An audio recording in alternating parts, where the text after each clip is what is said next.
Okay, so I'm gonna talk about the alpine environment. First, let's start off with the location and formation of the Alps. As we see here, the African plate is right here, and the Eurasian plate is here. The African plate is still moving, as we see in the arrow. Ella, when we look at the arrow, we can see that the African plate is still moving up against the Eurasian plate. Um, then we got some alpine fold and frost belts, and the brown, grayish zones right here. Um, this is kind of like the start of a mountain, the first folds coming in. This is due to contractional tectonics. And then we got some neogene extensional basins right here. Neogene is a time from approximately 23 to 2.3 million years ago. And the extensional basins is where the crust has sunken, so kinda makes a basin.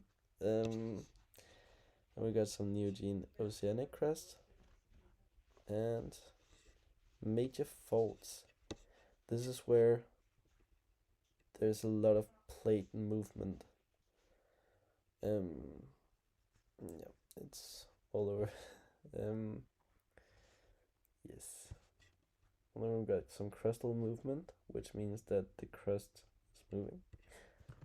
Yes. So let's talk about the landscape. It's very green down here.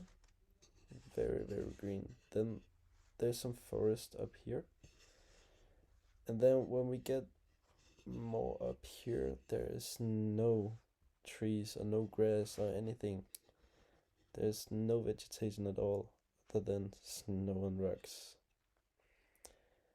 Then there's a red here that we can clearly see, and here also.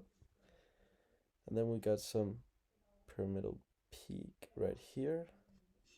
I'm not sure about the other ones because I can't see them clearly. Okay, so let's talk about the pros and cons for the people who live in a mountain area. So they get a beautiful view, they have other opportunities, they can go hiking, they can go skiing. They also got a lot of natural resources which they can use for their own society, local, or they can use for selling to bigger cities, smaller cities. They can get some export from their natural resources. So the cons of living in the cons of living in the mountain area is that they live in a hazard zone. They have lack of infrastructure.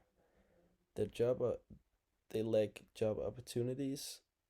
Then they have inaccessibility, which means that they can't just travel to, I don't know, they can't just go to the nearest McDonald's. They can't just go to the biggest city that easy. They can't get someone to deliver their food from the city because it's too far away, it's too high up. And if they want goods for their stores, it's also very hard for the deliverman to come with the goods. Yes. So if an earth if if an earthquake occurs, they could have their houses destroyed. And where do you live if your house is destroyed? Um, it could cost a lot of money to live there if an earthquake occurs. Like sometimes, just sometimes, yeah. Um, people could also die in a earthquake, which means that the population will fall, and you can see that in the demographics and the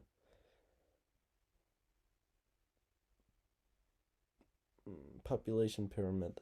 Sorry. Um, Also, if a lot of people is dying, probably nobody's gonna want to live there.